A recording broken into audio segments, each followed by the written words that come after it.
아름아, 콧구멍 그만 쓰시고 이리 와봐. 콧구멍 그만 쓰시고 이리 와봐. 콧구멍에 뭔 죄가 있다고 그렇게 괴롭히고 그려. 빨리 이리 와봐. 아우.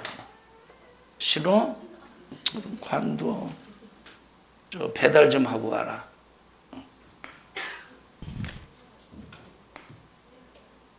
쟤는 준다고 해서 내려오고 있대요, 배달.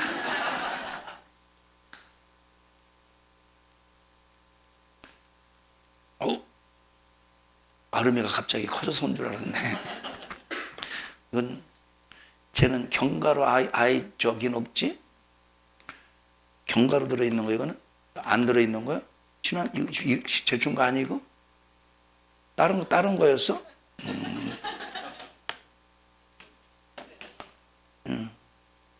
울지 말고 목사님 부르면 항상 와잉? 콧구멍은 시원하게 가서 쑤셔. 코딱지가 얼마나 괴롭히면. 사랑해요, 아름이. 받기만 하네. 하나님께서 오늘 우리에게 주실 말씀은 로마서 10장 10절 13절부터 15절의 말씀을 대독합니다. 누구든지 주의 이름을 부르는 자는 구원을 얻으리라. 그런즉 저희가 믿지 아니하는 이를 어찌 부르리요? 듣지도 못한 이를 어찌 믿으리요? 전파하는 자가 없이 어찌 들으리요? 보내심을 받지 아니하였으면 어찌 전파하리요? 기록된 바 아름답도다 좋은 소식을 전하는 자들의 발이여함과 같으니라. 아멘. 오늘 2부 예배 시간에 구약의 그 구조는 첫째 뭘 다뤄준다? 죄를 다뤄준다고 그랬어요. 그리고 반드시 죄에 대해서는 심판을 하십니다. 그런데 하나님께서는 심판으로 끝나신 것이 아니라 구원을 약속하시고 회복을 약속하셔요. 그래서 구원과 회복을 약속하실 때는 반드시 그 뒤에 어떤 말씀이 나오느냐면 족보에 관한 말씀이 나옵니다. 하나님께서 셈을 아담이 범죄했을 때 창세기 4장 5장 쭉 읽어보면 하나님께서 아담이 범죄해서 에덴 동산에서 쫓겨나요. 또 가인이 아벨을 돌로 쳐 죽여요. 그리고 하나님께서 아벨을 대신해서 하나님께서 셋이라고 하는 그 아담의 아들을 통해서 후손을 하나님께서 이어가시면서 하나님은 셋의 후손을 통해서 구원과 회복을 위해서 사용하실 것을 약속하셨다 이 말이에요. 자, 그 다음에 누가 죄를 범했다고 그랬지? 노아 시대에 죄악이 관영했다고 그랬어요. 그래서 하나님은 물로 심판하셔요. 자, 그런데 여기 지금 셋의 후손의 중심은 셋의 족보를 하나님께서 쭉 한번 읽어보십시다.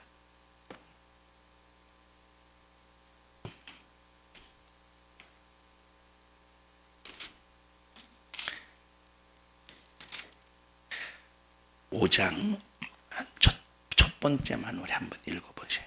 1절만. 자, 시작.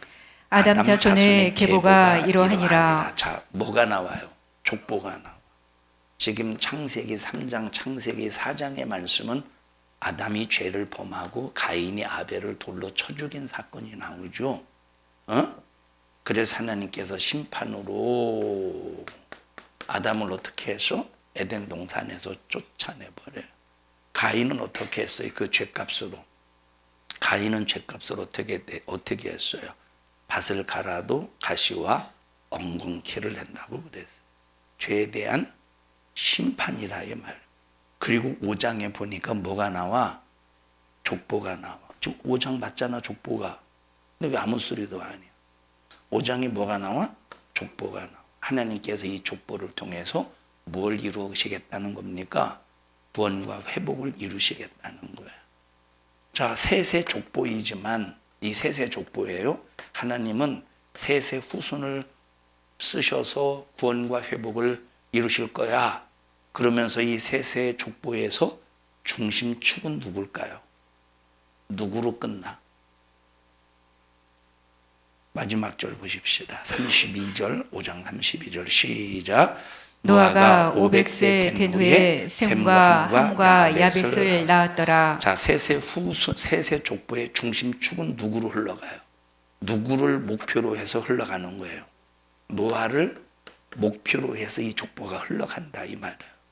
하나님은 누구를 쓰시겠다는 거예요 지금? 노아를 쓰시겠다는 거예요. 자, 노아 시대가 왔어요. 노아 시대에 죄악이 관영해서 하나님께서 홍수로 지면에서 모든 인간을 싹 다 쓸어버리십니다. 자, 그리고 10장에 와서 하나님께서 이제 심판하셨잖아요. 죄에 대해 홍수로 심판하셨잖아요. 그런데 구원과 회복의 약속으로 뭘 주셨다고? 무지개를 주셨다고 그랬어요. 그리고 10장에 와서 이제 족보가 자, 아까 여기 5장에서 노아의 자손은 누구래? 셈과 함과 야벳이래. 셈과 함과 야벳이래. 자, 여기 그러면 셈의 족보도 나오고 함의 족보도 나오고 야벳의 족보도 나오겠지. 아까 가인의 족보 나왔을까 안 나왔을까? 5장에서 나왔어요.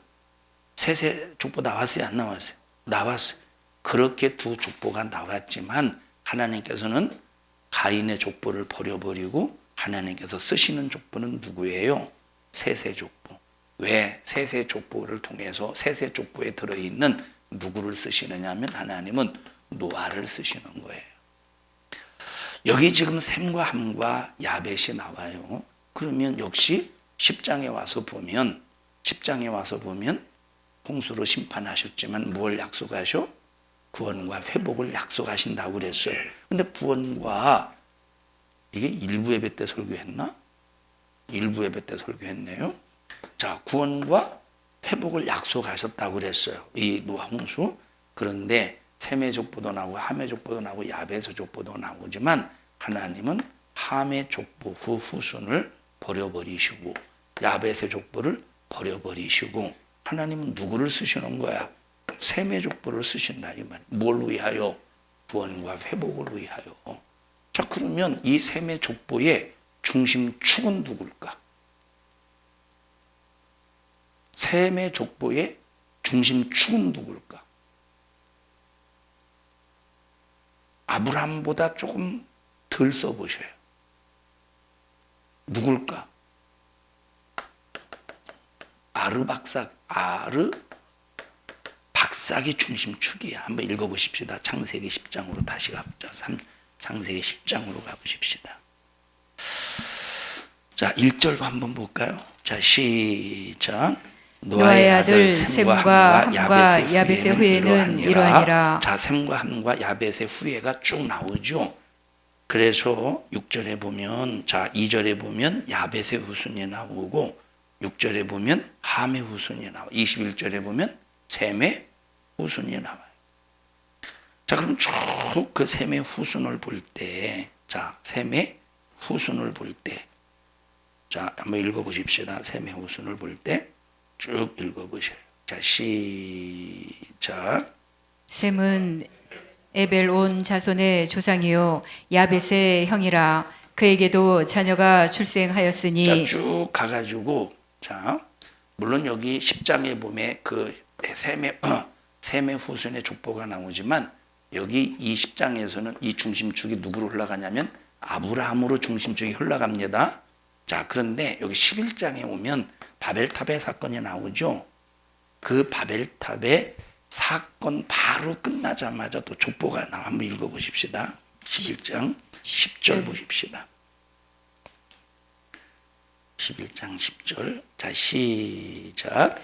셈의 후예는 이러하니라. 셈은 100세 곧 홍수 2년에 아르박삿을 낳았고 아르박삿을 낳은 후에 500년을 지내며 자녀를 낳았으며. 자, 여기 보십시다.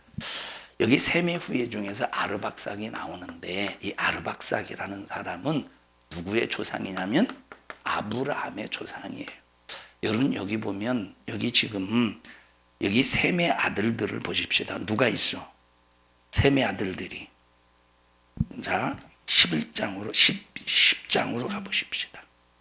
10장 22절 시작. 셈의 아들은 엘람과 아스루와 아르박삭과 룻과 아람이요. 자, 그러면 셈의 아들들이 있는데 다른 아들들은 다 뭐가 있느냐면 나라가 있어. 그 조상의 이름을 딴 나라가 있다 이 말. 엘람이라는 나라, 아수르라는 나라, 루디아라고 하는 나라, 아람이라는 나라가 다 있죠. 근데 어느 나라만 있어 아들만 나라가 없어. 그 이름으로 아르박삭이라는 사람의 이름을 딴, 다시 말하면 다른 셈의 아들들은 그만큼 나라를 이룰 만큼 힘이 있었다는 거예요. 근데 아르박삭은 한마디로 말하면 다른 형제들과 비교하면 초라하다 이 말이에요. 여러분 초라합니까? 하나님이 쓰실 자격을 갖춘 사람들이에요. 자, 그래서 이 아르박삭의 후손을 통해서 하나님께서 창세기 10장도 마찬가지고 11장 바벨탑의 사건이 끝난 다음에 족보에 나올 때 누가 중심축이야? 아브라함이 중심축이라 해요. 아브라함이 중심축이라 이 말이에요. 자, 10장 32절 보십시다. 시작. 이들은 노아 자손의 족속들이요 그 세계와 나라대로라. 홍수 후에 이들에게서 땅의 열국 백성이 나뉘었더라. 11장 27절을 보십시다. 시작. 데라의 후예는 이러하니라. 데라는 아브람과 나홀과 하란을 낳았고 하란은 롯을 낳았으며. 여기서도 이제 데라가 이제 아브라함이 중심축으로 흘러가는데, 자, 여기서 지금 이제 구약 시대의 이것이 전형적인 구약 시대의 패턴입니다. 구약 시대의 사건은 어떤 사건이든지 죄가 심판을, 하나님 죄로 인해서 심판하시고 심판 후에 구원과 회복을 약속하시고 족보를 통해서 하나님께서 구원을 이루어 가실 것을 하나님께서 암시하신다 이 말. 자, 그래서 하나님은 그 죄에 대해서 멸망시킬 수밖에 없지만 노아를 통해서 구원의 방주의 사건으로 구원의 역사를 이루셨잖아요. 자, 근데 이제 신약은 어떤 구조로 이루어졌다고? 첫째 뭘 다뤄줘? 신약의 구조는 첫째 뭘 다뤄주느냐면 죄를 다뤄줘요. 그 다음에 무엇을 다뤄주느냐면 심판을 다뤄주는 게 아니야. 왜 심판을 다뤄주는 게 아니냐면 예수님이 이 땅에 오신 목적이 있는 거야. 예수님이 이 땅에 오신 목적은 예수님이 이 땅에 오신 목적의 심판을 위해서 심판을 위해서 우리가 이 땅에 오셨다면 죄 다음에 반드시 신약 시대에도 심판이 있어야 됩니다. 근데 예수님이 오셔서 만약에 심판하신다면 뒤에 뭐가 없어? 구원과 회복이 없는 심판이 되는 거예요. 그러면 무서운 거예요. 우리에는 기회가 없는 거예요. 그런데 예수님이 이 땅에 오신 목적은 요한복음 12장에 보면 심판을 목적으로 온 것이 아니에요. 왜 오셨대? 구원하러 오셨대. 자, 그래서 우리를 죄에서 구원하신 그 예수님이 성령을 보내주셔서 우리를 어떻게 하시느냐? 사명을 주셔서 우리를 쓰시는 거예요. 그리고 심판은 언제 하냐? 그 사명이 다 끝난 다음에 마지막 최후에 뭘 하신다고? 심판하신다. 이것이 신약 시대의 구조입니다. 그러면 지금 우리가 구원받을 때입니까? 사명을 감당할 때입니까? 우리는 이미 구원받았잖아요. 우리는 이미 구원받은 사람들. 자, 그럼 구원받은 사람이 구원만 지키기 위해서 교회 다닌다면 이 사람은 구약시대 사람과 똑같은 사람이야. 구약시대를 사는 사람이야. 나 구원받았으니까 그냥 교회만 책가방 만들고 왔다 갔다 한다면 이 사람은 구약 시대를 사는 사람과 다를 바가 없다 이 말. 여러분 지금은 하나님께서 우리를 구원하신 후에 성령을 보내주셔서 성령 충만해, 성령 받아, 성령 임하시거든 권능을 받아. 그리고 성령 받은 자에게 주시는 게 바로 뭐라고? 사명이라는 거. 그러니까 여러분들이 지금 교회만 왔다 갔다 하고 아무 일도 하지 않고 맡겨주신 사명을 감당하지 못한다면 여러분들은 참으로 불행한 사람이에요. 불행한 사람. 자, 성령 받으면 저절로 사랑이 돼. 성령 받으면, 성령이 충만하면 저절로 죄를 이기게 돼. 성령 받으면 죄를 저절로 가증스럽게 여겨. 성령 받으면 그렇게 미워했던 사람이 성령 받으면 사랑스럽게 보여. 옆 사람 봐요. 아까 점심 먹고 2층 휴게실에 갔는데 규후가 앉아 있더라고. 규후가. 규후야 머리를 쓰다듬더니 난 무시당했어요. 우리 교회에서 나를 무시하는 놈은 쟤밖에 없어. 아, 쟤 얼마나 비싸게 구는지 굉장히 비싸게 굴어요. 규우야, 너 왜 이렇게 목사님을 무시하냐? 응? 무시 안 했어? 고개 목사님이 너 이렇게 쓰다듬었더니 이랬잖아. 머리 확 돌렸잖아. 왜 그래 도대체? 어? 뭐라고 얘기해봐 이놈아. 너 아름이만 먹을 것 주고 너한테 안 줘서 그런 거야? 에? 그랬대? 자, 이놈의 자식. 하나 먹어 그럼 너. 응. 사람이 말이요. 먹을 것에 움직이면 안 되는 거야. 쟤 줘야. 얘 얻으려면 뭘 주어. 쟤를 꼬시려면 뭘 줘야 돼요. 라윈이 너는 왜 쳐다봐. 사람 마음 약해지게. 정말 이러한 라윈이 너. 이거는 없대. 그거 뭐지? 결과로 없대. 너 걷는 게 너는 왜 있네. 목사님 사랑해요? 여기다 눈썹을 붙이고 다녀. 고마워요. 여러분 정말 나와 여러분들은 지금 이 시대를 살아감에 있어서 사명의식을 가져야 돼요.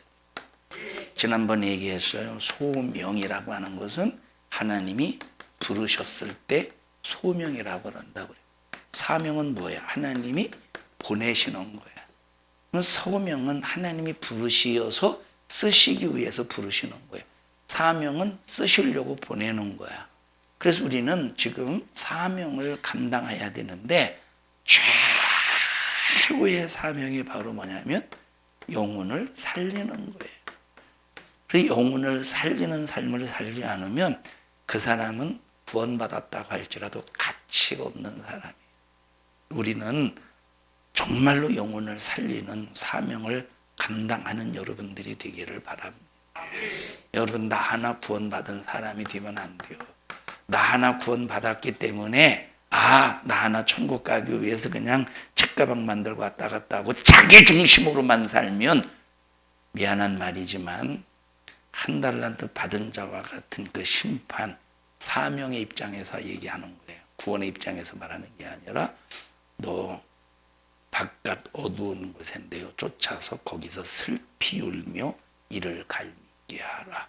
사명을 감당하지 못할 때 하나님께서 내리시는 처벌이 바로 뭐냐 봤더니 바깥 어두운 곳으로 내어 쫓아 거기서 슬피 울며 이를 갈미게 하래. 여러분 나 하나 구원받았다고 만족하지 말고 우리는 무슨 일이 있어도 영혼을 살리는데 분명한 목적을 둬야 돼.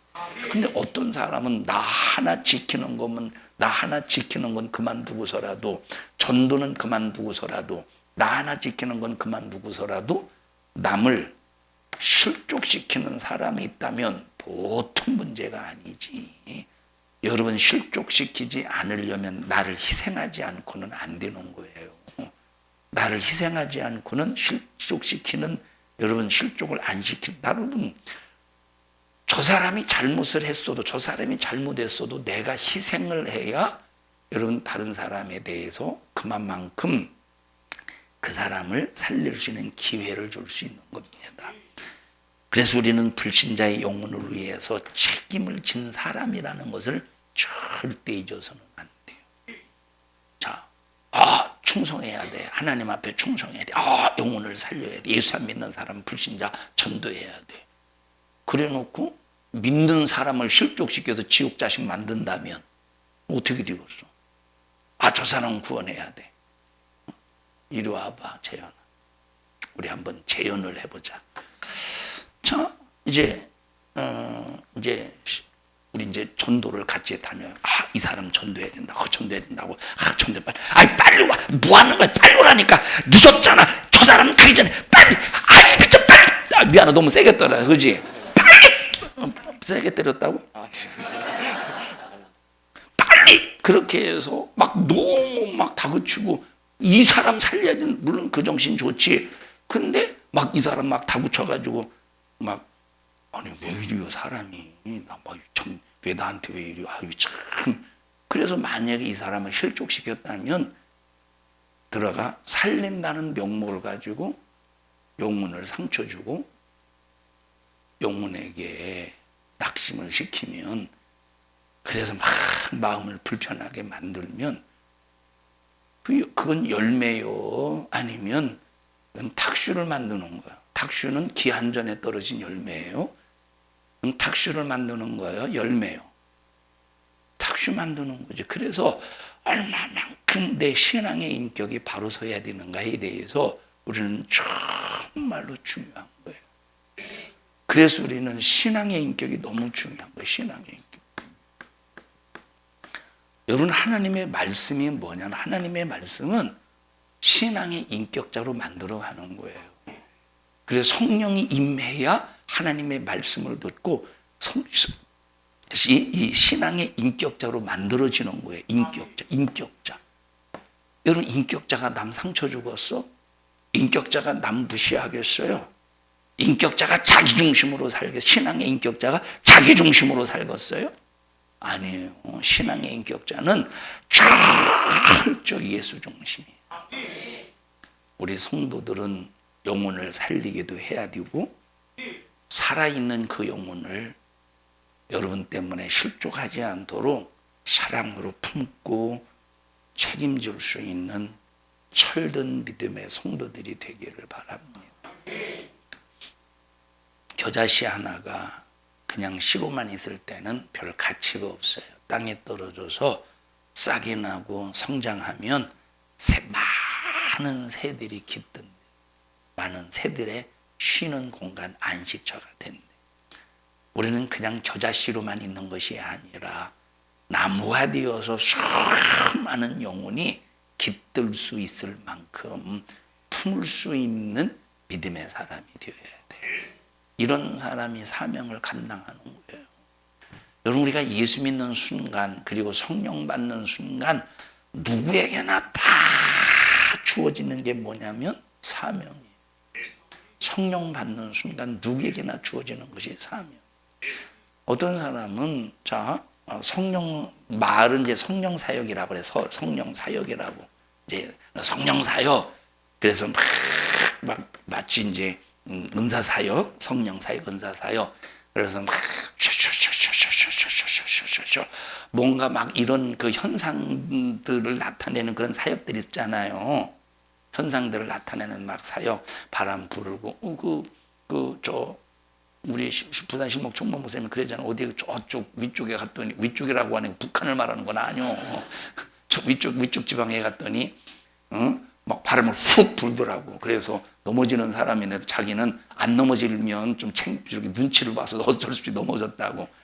여러분, 이것이 보십시다. 만약에 그런 사역하는 그런 이제 현장에서 넘어졌다고 해보셔요. 넘어졌는데 성질머리가 똑같아. 그러면 그 성령의 사역은 의미가 없는 거예요. 넘어졌는데 똑같아. 어제 부렸던 성질 똑같이 부리고, 부렸던 심 똑같이 부리고. 아무 의미가 없는 거야. 아무 의미가 없다니까. 아무 의미가. 왜냐? 성령의 역사에는 반드시 뭐가 있어야 되느냐? 변화가 있어야 된다는 거예요.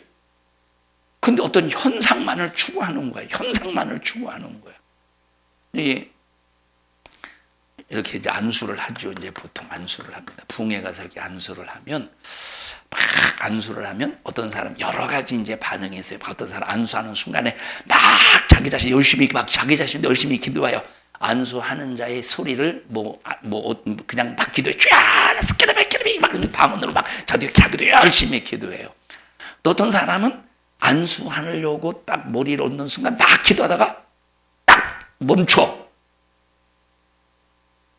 그래요. 왜 그러지? 자기를 위해서 어떤 기도를 하느냐고 듣기 위해서 이제 그런 거예요. 듣기 위해서. 자, 보세요. 그럼 내가 들었어. 그럼 내가 들어서 기분이 좋다고 내가 기분이 좋기 때문에 응답이 되는 건가? 내가 들었기 때문에 응답이 되는 거예요. 여러분, 내가 어떤 안수하는 사람이 어떤 기도를 했다는 거에 대해서 몰라도 응답은 내가 하는 게 아니라 누가 하는 거야? 하나님이 응답하시는 거예요. 근데 그 내용에 굉장한 관심을 가져요. 그 내용에 대해서 물론 굉장한 관심을 가질 수 있죠. 왜 관심을 가질 수 있느냐? 내용이 하나님께서 내게 주신 예언의 말씀일 수 있으니까 그 기도가 예언의 그러니까 관심을 가질 수 있지. 그런데 마치 이렇게 그 소리를 듣고 이렇게 기도해 주었다고 웃는데 만약에 이제 그런 기도를 받고 시기 질투한다든지 뭔가 다른 사람과 비교 의식 속에서 너는 뭐 어쩌고 저쩌고 너는 어떻게 너는 어떻게 그래? 해서 비교 의식 속에서 하나님은 나를 덜 사랑하나? 저 사람은 이렇게 세게 기도해 주는데 나는 덜 세게 기도해 준 거 보니까 여러분, 기도는 그게 아니오. 그 안수하는 자가 그를 위해서 안수를 하면서 예언의 기도를 하든 어떤 기도를 하든 내가 들었다고 기도가 응답받는 거고 내가 안 들었다고 기도가 응답받는 게 아니오. 내가 들었다고 응답하도 네가 응답해 주는 사람이야? 아니라니까. 응답은 오직 하나님만 하시는 분이라. 내가 그 소리를 들어서 그 안수해 주는 기도해 주는 사람이 그 소리를 들었든 안 들었든 응답은 상관없는 거예요.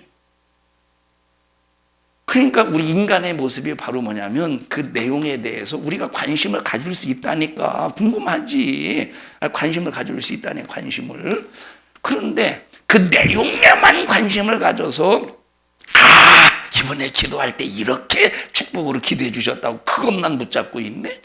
그러면 너 들었으면 그 기도가 너에게 이루어지도록 그 기도의 내용대로 기도하면서 네가 만들어져야 되지 않고서 살아야 되지 않고서. 그런데 기도의 내용 하나만 붙잡고 신앙의 인격의 변화도 없이 그냥 똑같아 봐. 그러면 받은 은혜가 받은 기도가 무슨 의미가 있느냐는 거요. 좀 듣는 거요. 여러분 보세요. 기도 받으러 왔어요. 그분은 그러죠. 목사님, 기도 받으러 왔습니다. 기도를 네가 받냐? 기도는 하나님이 받으셔야 그 소리를 듣고 응답하지. 기도는 내가 받는 게 아니야. 여러분 기도의 말을 누가 받는 거예요? 하나님이 들으셔야지. 왜 이런 얘기를 했느냐? 인격의 변화 없이 현상만 붙잡는 것은 여러분 그건 신앙생활이 아니라는 거야. 현상만 붙잡는 거. 한국교회에 이런 현상만 붙잡게 만드는 그것이 마치 신앙생활이고 그것이 마치 성령 충만으로 착각하게 만드는 이런 잘못된 이 신앙의 이 모습들이 굉장히 많다는 거예요. 정말로 중요한 게 바로 뭐냐면 인격적인 변화예요. 신앙의 변화. 성령이 임하셨는데 변화가 없다. 여러분, 성령이 임하시면 나타나는 것들이 있다고 그랬죠. 뭐가 나타나지? 성령이 임하시면 어떤 인격이 나타나지? 성령이 임하시면 어떤 인격이 나타나는데요. 사랑의 인격이 나타난대. 희락의 인격이 나타난대. 사랑과 희락과 화평의 인격이, 이거는 딱 따로따로 생각이 안 되고 꼭 연결을 해야, 왜냐하면 이것이 안기시의 패단입니다. 화평의 인격이 오래 참음의 인격이 나타나야 되는데, 여러분, 오래 참음이라는 말은 응답이 이루어질 때까지 끝까지 참는 게 오래 참는 거예요. 그래서 성령이 임하시면, 성령이 충만하면 여러분 벌써 무슨 변화가 일어나? 내 과거의 인격은 변화가 되어서 새로운 신앙의 인격으로 내가 만들어져 버린다 이 말이에요. 여러분, 현상도 중요하지. 그런데 중요한 것은 바로 뭐냐면, 현상만 붙잡고 있다는 것은 껍데기를 붙잡고 있는 거예요. 여기 지금 이게 내가 굉장히 목이 말라요. 지금 마르다는 소리가 아니라 예를 들어서 굉장히 목이 말라. 근데 굉장히 목이 마른데 물이 들어있는 컵만 붙잡고 아이고 시원하다. 아이고 미친놈이요.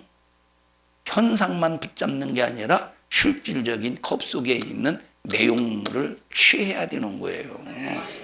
여러분, 그래서 우리 성도들은 정말로 이 바른 신앙관을 가지고 신앙생활할 수 있어야 되는데, 바른 신앙관이 뭐요? 중요한 게 뭐요? 신앙의 인격의 변화라. 뭐가 변화요? 신앙의 인격의 변화. 여러분, 전도할 때도 항상 사도 바울을 보세요. 낮은 자에게서는 자기 자신이 낮은 자로서, 부유한 사람에게 있어서는 자기 자신도 부유한 자와 같이, 지혜가 있는 자에게서는 지혜가 있는 자와 같이, 무식한 자 앞에서는 무식한 자와 같이 그 수준을 맞추는 거예요. 왜 수준을 맞추느냐? 오직 복음을 전하기 위해서. 오직 복음을 전하기 위해서.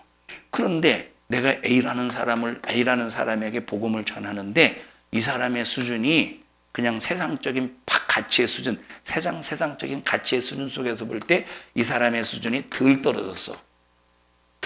더 떨어져야 되는데. 덜 떨어졌다는 말이 어디서 떨어졌다는 소리지? 지붕에서 떨어졌다는 소리인가? 어쨌든 덜 떨어졌어요. 세상의 기준에 볼 때 덜 떨어졌어요. 그런데 나는 내가 이 사람과 비교해 볼 때 자기는 수준이 높은 것 같아. 그러면 내 입장에서 A라는 사람에게 복음을 전하는 내 입장에서 깔보듯이 예수 안 믿으면 지옥 가. 그럼 이 사람은 신앙의 인격의 변화가 된 사람입니까? 너는 네가 덜 떨어진 사람입니까? 이 사람이 덜 떨어진 사람이 아니라 네가 덜 떨어진 사람입니까? 내가 덜 떨어진 사람 되는 거. 내가 인격으로 덜 떨어진 사람이야. 응? 그래서 항상 우리는 중요한 것이 바로 뭐냐면 신앙의 인격의 변화라. 우리 성도들은 내 중심이 아니에요. 오직 예수 중심이에요. 여러분, 예수님도 우리를 우리의 수준으로 맞춰서 구원한 게 아니에요. 다시 말해요. 예수님이 우리를 구원하실 때 우리를 예수님에게 수준에 맞춰서 구원하신 게 아니에요. 예수님이 자기 자신을 다 내려놓고 우리의 수준과 맞추어서 우리를 구원하신 거예요. 그리고 성령으로 하나님의 수준으로 만들어 가시는 거예요. 하나님의 수준으로 만들어 가신다는 것은 하나님의 인격으로 만들어 가신다는 거야. 보세요. 성령 충만이라고 할 때 사람들의 이제 오해가 바로 뭐냐면 성령 충만 그러면 뭔가 막 호들갑 들고 막 이것만 성령 충만으로 이거는 그냥 하나의 현상에 불과한 거예요. 정말로 성령 충만이라고 하는 것은 성령의 인격대로 사는 것이 성령 충만이에요. 성령의 인격대로 사는 것이 성령의 충만이에요. 그러니까 우리 성도들이 내 자신을 어떤 사람으로 만들어야 되느냐면 누구를 만나도 전도할 수 있는 사람으로 만들어야 돼요. 누구를 만나도 예수의 복음을 전해서 저 사람에게 예수를 전할 수 있는 사람으로 내 자신을 만들어 놔야 된다. 만들어 가야 돼. 만들어 줘야 돼. 그런데 오래 믿을수록 전부 다 막 교회에서 그저 그냥 권세나 부리려고 하고 자세나 부리려고 하고 대접이나 받으려고 하고 절대 그러면 안 된다 이 말. 우리는 정신 바짝 차려서 우리는 불신자 영혼 구령을 위해서 책임을 진 사람들이라는 사실을 알면서 영혼 구원을 위해서 포기할 내 자신을 내려놓고 포기할 줄 아는 우리 모든 믿음의 성도들이 되시기를 주님의 이름으로 간절히 축원합니다. 토요일 날 어제 점심을 먹는데 수박이 너무 맛있더라고. 보니까 달짝지근 어제 수박 오늘 말고 수박 어제 맛있었죠. 오늘보다 훨씬 어제 수박이 맛있더라고. 그래서 제가 여기서 밥을 먹었잖아요. 이렇게 식당에서 밥을 먹으면 뒤에서 우리 성도들이 밥을 먹잖아요.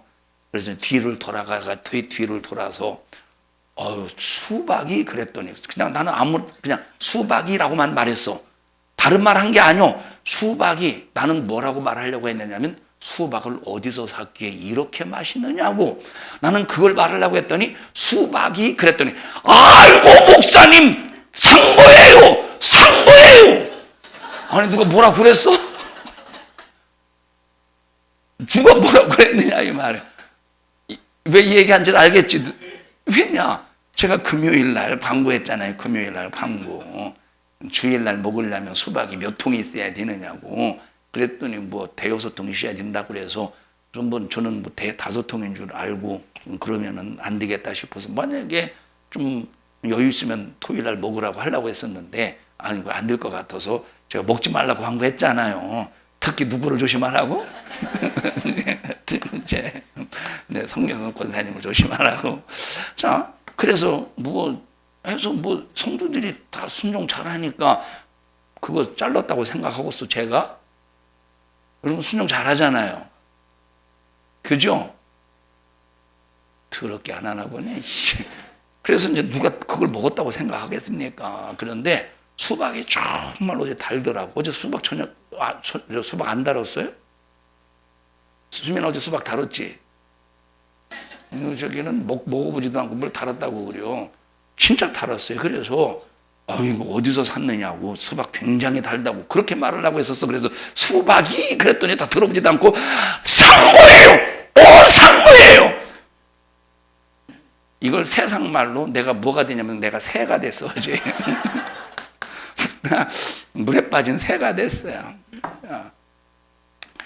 그래서 제가 내가 무슨 말 하려고 할 줄 알고 뭐 그러냐고 수박 어디서 샀냐고 맛있다고 그런 얘기 했는데 서로가 인격이 안 맞아서 지금 서로가 인격이 나도 그렇고 저쪽도 그렇고 안 맞았어요. 자, 여러분 저도 이제 그 소리 들었으면 하하하 맛있어서 그래요. 그랬어야 되는데 에? 다 고개 끄덕거리는 사람 봐봐요. 그래 맞아 네가 잘못이요. 맞아 내가 잘못이요. 미안하다 내가 잘못해서. 이 얘기를 왜 하느냐. 우리는 정말로 평상시에 영혼을 살릴 수 있는 기본적인 세팅의 인격을 갖추자 이 말이에요. 여러분 오늘날 복음 전도를 아름답게 생각합니까? 영혼 살리는 것을 아름답게 생각합니까? 그냥 자기 하나 치장하고 꾸미는 것을 그냥 그것을 아름답게 생각하지. 정말로 우리 성도들이요 복음 전도를 최고의 아름다움으로 인정하시면서 우리 성도들은 복음 전도로 완전히 불행 열정의 정신으로 무장하는 우리 성도들이 되시기를 주님의 이름으로 축복합니다. 우리 옆 사람 얼굴을 바라보시고 구령의 열정에 힘씁시다. 우리 언제 죽을지 몰라요. 여러분 제가 조옥순 권사님보다 일찍 세상 뜰지 누가 합니까? 이건 아무도 모르는 거예요. 아니 조옥순 권사님이 124 살고 제가 한 120 살면 한 100살 살고 무엇이라고 궁시렁거리시는 게 도대체. 여러분 우리는 다 언제 죽을지 모릅니다. 저 세상 불신자들도 언제 죽을지 모릅니다. 그런데 그들을 그냥 놔두면 안 된다는 거예요. 만나는 사람마다 기회가 되면 예수 믿으세요. 그가 듣든지 안 듣든지, 그들이 듣든지 안 듣든지 우리는 입에서 예수 믿으세요, 예수 믿으세요, 예수 믿으세요. 이것이 진실한 습관으로 나와야 되는 거예요. 그들이 죽기 전에 빨리 복음 전해야 되고, 내가 죽기 전에 복음을 전하는 전도의 사람이 되시기를 축복합니다. 이 세상에서 가장 다급한 것이 복음 전도예요. 가장 다급한 것이 복음의 소식을 들어야 될 사람들인데, 그런데 이 복음 전도를 다급하게 생각하지 않는다는 겁니다. 주여, 나에게 다급한 구령의 열정을 주세요. 지금 우리는 어떤 삶을 살아가고 있느냐? 죄 가운데서 살아가는 사람들이 아니요, 구원받아야 될 그 가운데서 사는 사람들이 아니요, 구원받은 사람이 우리는 어떤 길을 살고 있어요? 사명의 길을 살고 있는 사람들이. 그럼 우리가 이 단계에서 살고 있는 거, 이 단계에서. 그럼 이 단계에서 살고 있는데, 이 단계에서 살고 있는 사람들이 이 단계에서 살면 되겠어? 이 단계에서 살고 있는 사람들이 이 단계에서 살면 되겠어요? 안 되는 거예요. 반드시 지금 이 단계에서의 삶을 감당을 해나가면서 우리 주님이 보실 때 너 잘했어, 너 잘했어, 네가 작은 일에 충성했으니 너 주인의 즐거움에 참여하게 될 거야 하고 정말로 사명을 감당하는 우리 모든 믿음의 성도들이 되시기를 축복합니다. 우리 옆 사람 바라보시고 우리 전도의 사명을 온전히 감당합시다. 시작. 전도의 사명을 온전히 감당하시기를 주님의 이름으로 축복합니다. 그래서 우리가 은혜를 받고도 전하지 않으면 절대 가치가 없어요. 전할 때 가치가 있는 겁니다.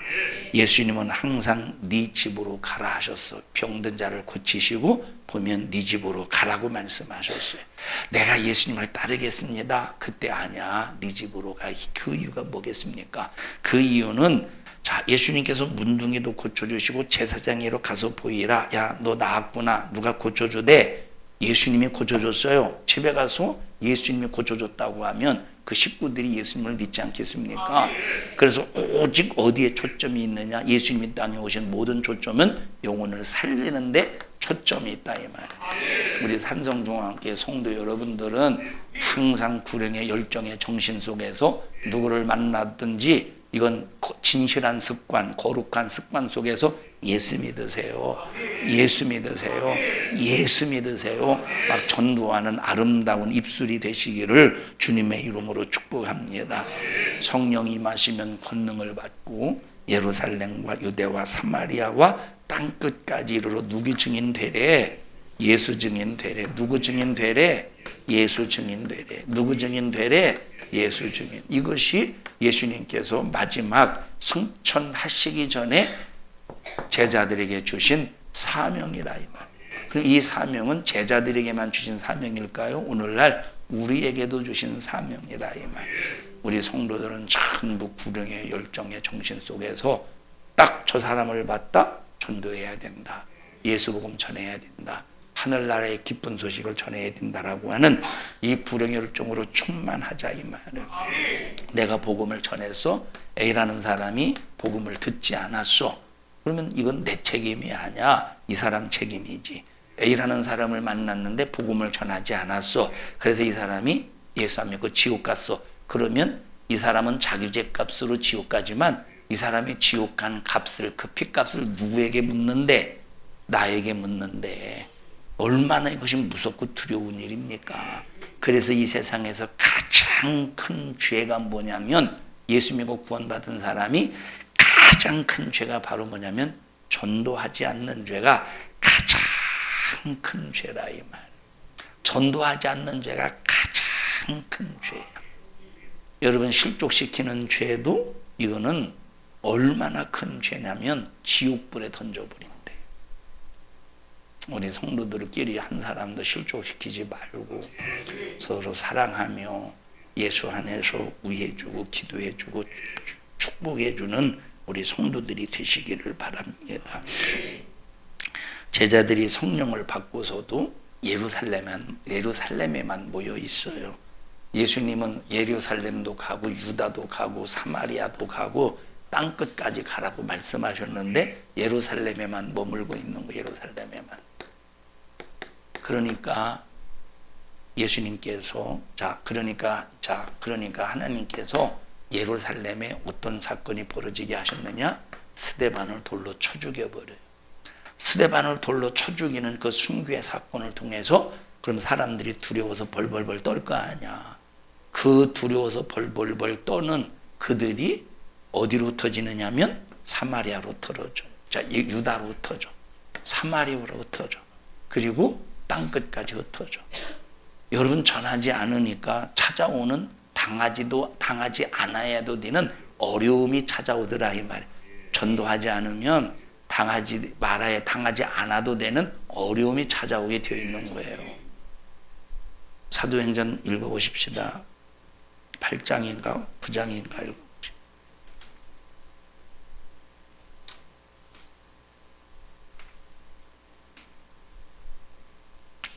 8장 1절 보십시다. 8장 1절.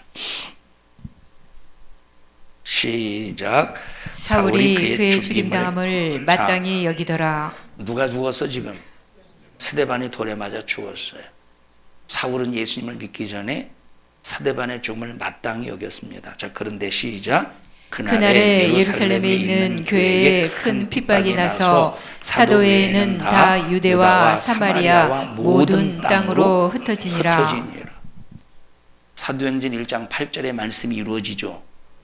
예수님은 사마리아와 유다와 사마리아와 땅끝까지 복음을 전하라 가라고 말씀하셨는데 안 가는 거야. 그러니까 스데반을 돌로 쳐 죽여서 이들에게 두려움이 생겨. 다시 말하면 이 핍박을 통해서 핍박을 피해서 유다로 가고 사마리아가 모든 땅으로 흩어지게 했다 이 말이에요. 거기서 복음을 전할 수 있도록. 이것이 바로 성령이 하시는 일이에요. 성령이 임하시면. 그래서 우리가 사명을 감당하지 않으면 어떤 일이 벌어지겠어? 여기 보니까 큰 핍박이라. 사명을 감당하지 않아서 받는 핍박하고 사명을 감당하기 때문에 받는 핍박은 완전한 차이가 있어요. 사명을 감당하기 때문에 받는 핍박은 반드시 책임져 주셔요. 사명을 감당하지 않을 때 받는 핍박은 흩어지게 되어 있어요. 여러분 우리 정신 바짝 차려서 이렇게 흩어지니까 최초의 교회가 뭐가 생겼어? 안디옥 교회가 생긴 거예요. 최초의 이렇게 흩어지니까 안디옥 교회가 생기는 거예요. 우리 삼성중앙교회 모든 성도들은 정말로 구령 열정의 정신 속에서 예수의 복음을 전하는 일을 게을리하지 않기를 주님의 이름으로 축복합니다. 전하지 않는 교회는 당하지 않아도 되는 핍박을 당하고, 전하지 않는 교회는 내적인 문제가 발생해요. 교회 내적인 문제. 여러분 교회들이 분열되고 막 싸우고 분쟁하고 그러잖아요. 그 이유가 뭐겠어요? 형식적인 전도 말고 영혼을 살리고자 하는 애절한 구령의 열정의 정신 속에서 전도가 없기 때문에 교회 내부에 그렇게 내적인 문제가 발생하는 겁니다. 우리 교회는 이런 일이 있어서는 안 돼. 내적인 문제가 있어서는 안 돼. 그러면 어떻게 해야 돼? 전도라는 사명을 잘 감당해야 돼. 전도라는 사명을 잘 감당해야 돼. 우리 옆 사람 얼굴 바라보시고 우리 전도라는 사명을 잘 감당해서 하나님께서 우리 교회를 바라보실 때 기뻐하실 수 있도록 마지막 주님 오시는 그날까지 사명 감당하는 교회가 됩시다. 시작.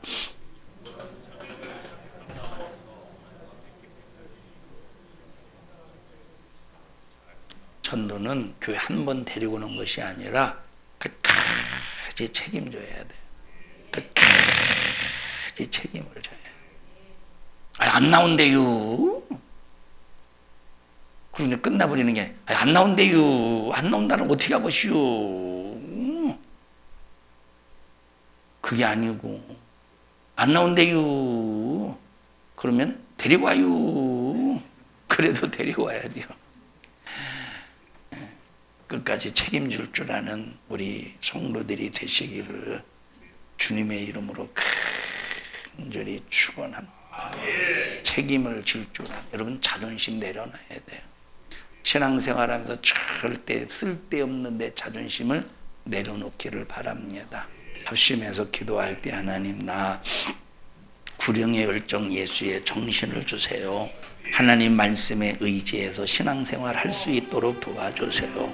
하나님 중심에 능력 있는 삶을 살게 하여 주시옵소서. 우리 주여 3번 부르고 통성으로 기도합니다. 주여 주여 주여.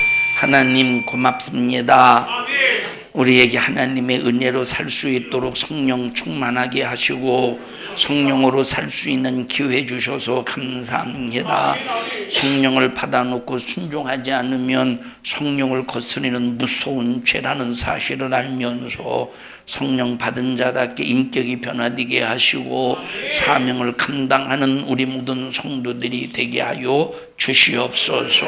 너 사명 감당하지 못하도록 성령 받지 못하게 만들고 성령께 순종하지 못하도록 역사하는 이 저주받은 악한 영아, 육신의 소욕을 이용하는 너 저주받은 원수야, 예수님의 이름으로 명령하노니 우리 교회와 성도들에게서 떠나가 떠나가 떠나가 떠나가 떠나가 떠나가 떠나가 떠나가 떠나가 떠나가 떠나가 떠나가 떠나가 떠나가 떠나가 떠나가 떠나가.